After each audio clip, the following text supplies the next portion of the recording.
ជំរាបសួរប្រិយមិត្តទាំងអស់គ្នាថ្ងៃនេះយើងជួបគ្នាសារជាថ្មីទៀតហើយដោយថ្ងៃនេះដែរគឺខ្ញុំលើកយកនៅភេទជ្ជៈកម្ពុជាណាបងប្អូននេះតែនេះគេដាក់កម្ពុជាតែមិនទាន់ដឹងថាវិជាតិអីទេនេះគឺជាភេទជ្ជៈបើកម្លាំងកម្ពុជាបងប្អូន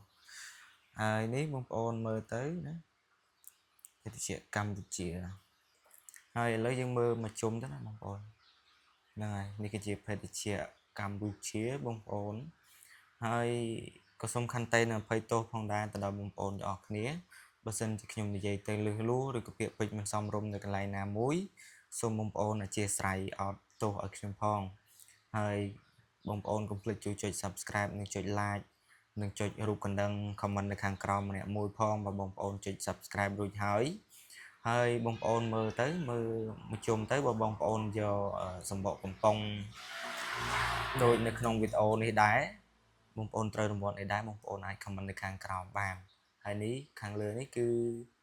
AF2 ខាងលើនេះណាបងប្អូនហើយចំណែកឯខាងក្រោមគឺលេខ11នេះបងប្អូនឃើញច្បាស់ណាតោះឥឡូវយើងកុំឲ្យខាត់ពេលវេលាយូរ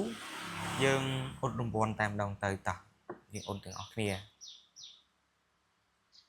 ហាច់ចេញមកហើយបងប្អូន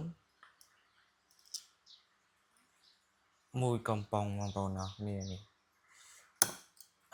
ក្នុងនេះគឺគេដាក់មើល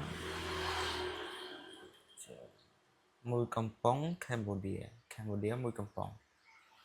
អូខេអញ្ចឹងបងប្អូនខ្ញុំមានតែប៉ុណ្្នឹងទេហើយបងប្អូនយល់ឃើញយ៉ាងណាដែរហើយសម្រាប់វីដេអូនេះដែរគឺខ្ញុំគោះ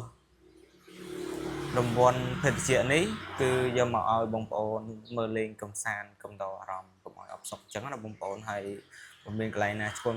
ឬក៏ខុសទោះអីសូមបងប្អូនអធិស្ឋាននិងអភ័យទោសហើយអញ្ចឹងគឺខ្ញុំមានតែប៉ុណ្្នឹងទេសូមជម្រាបលាបងប្អូនទាំងអស់គ្នាជួបគ្នានៅវីដេអូក្រោយទៀតនៅ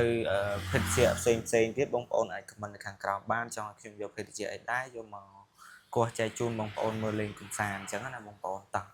ឥឡូវខ្ញុំសូមបញ្ចប់ត្រឹមហ្នឹងហើយជម្រាបលាបងប្អូនទាំងអស់គ្នា